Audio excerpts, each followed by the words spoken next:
What if I told you scientists have tortured minds, ruined lives, and exposed the darkest parts of human nature? Let me out of here. My heart's bothering me. Let me out, I tell you. Let me out. Let me out of here. You have no right to hold me here. Let me out. Let me out. Let me out. Excellent. Fast. All in name of psychology. Some of these experiments were so disturbing that they were banned, and some of them, well, they were completely covered up. Today we are diving into 5 of the most disturbing and dark psychology experiments that ever conducted, and trust me, you won't believe what is at number 1. Hello everyone, I'm Sammy. Welcome to A Normal Person's channel. If you're into psychology, self-improvement, and the hidden parts of human behavior, you are in the right place. Before we dive in, please make sure that you hit the subscribe button and the bell thing in the corner so you can notify when I upload another video. And let's go.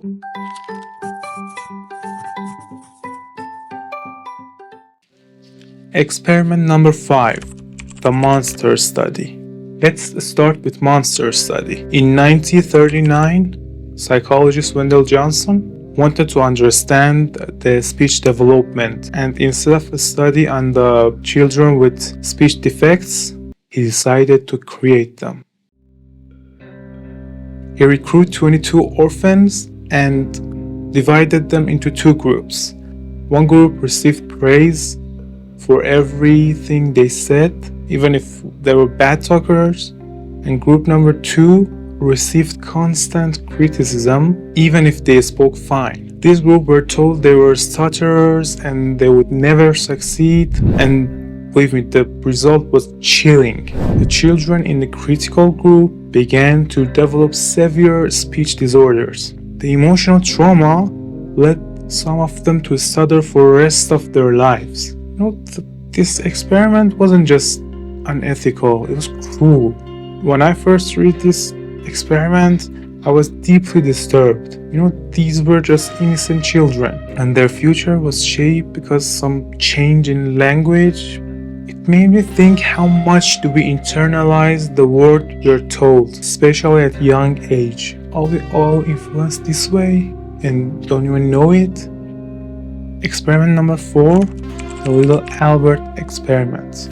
Now let's talk about the Little Albert experiment. John Watson and Rosalie Rayner set out to test whether fears can be learned or it's all instinctual.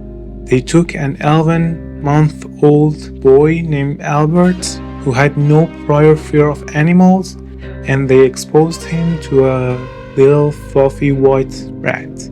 At first, Albert was calm around the rats, but Watson and Rayner began to pair the rat touching with a loud, terrifying sound. Every time little Albert touched the rat, they made a loud noise.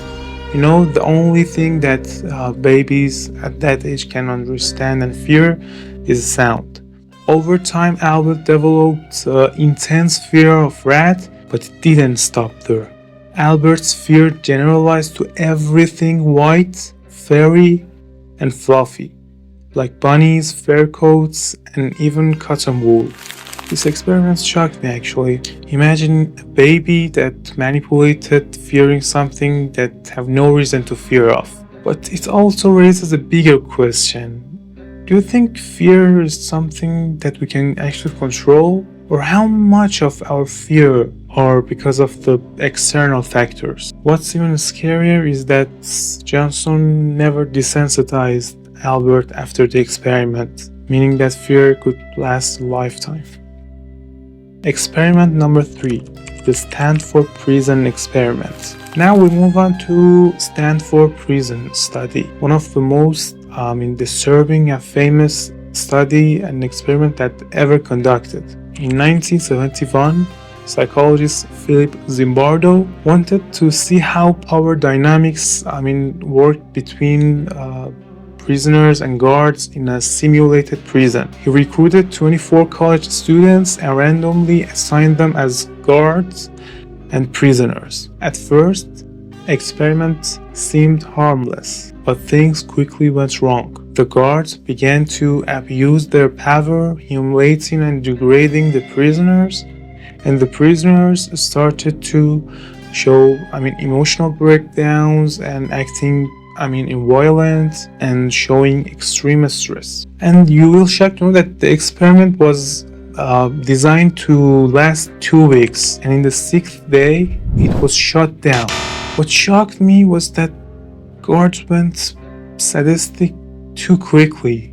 6 days, these were just ordinary college students, but in the span of just 6 days, they took their roles so completely that they lost all their mortality. It's a powerful reminder that how fast we can, lose our sense of humanity in just the span of few days.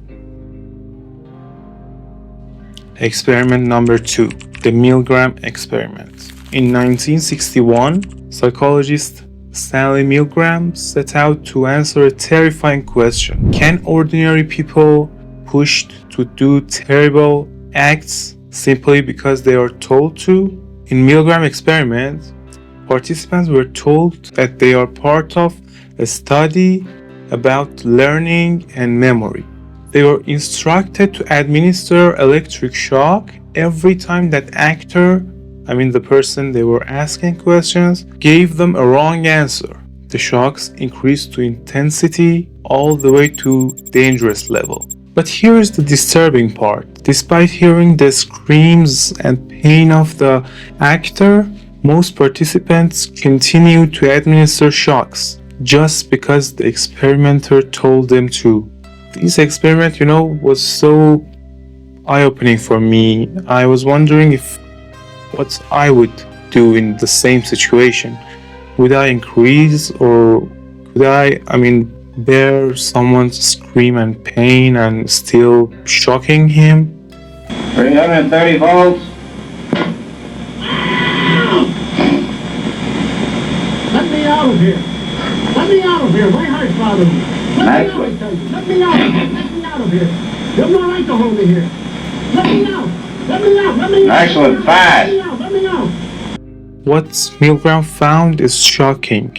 Over 65% of participants administered the highest shock, despite the clear, signs of somebody's pain. Just this experiment, showed me that how far we can go if someone in the authority allows us to. And that's sad, actually. Experiment number 1, the pit of despair. Finally, we got the pit of despair, a psychological experiment so dark that it's still considered one of the most unethical experiments ever conducted. In 1960s, Harry Harlow placed baby monkeys in an isolated chamber, a device that trapped the baby monkeys in a complete darkness with no social interaction, just gave them food and water, but no human and animal contact. Over time, these baby monkeys showed extreme, psychological damages. Some of them refused to move, some of them developed, self-destructive behaviors, and some of them even began to roll back and forth in a constant state of despair. The pit of despair wasn't just an experiment, it was psychological torture. Because Harlow wanted to know, how isolation can affect someone's social behavior. But what he proved was the destruction of an innocent animal's mind when deprived of love and social interaction. When I first read this experiment, I was stunned. It made me realize how much we need this, social interactions, and how much we rely on social bonds. That's something that keeps our mind healthy. We may think we are strong, but what if we are just as vulnerable as these baby monkeys? These experiments wasn't just about, science. They were about power, fear, and fragile nature of human mind. While they may uncover, some dark truth, about human and human mind, they also reminds us of the responsibility we have to protect the most vulnerable among us. So what do you think? Are these experiments some necessary evil for science? Or did they just cross the lines? Let me know your thoughts in the comments. And thank you so much for watching the video. If you found this video interesting and helpful, please like and subscribe my channel and hit the bell thing on the corner so you can notify whenever I upload a video. See you in the next video and goodbye. Ice in my veins, I've been driving this train. Years in this lane, there's no stopping this flame. Cause I came to the game and I changed it to play how I like, rearranged it to my own domain. Yeah, I got what it takes. Maybe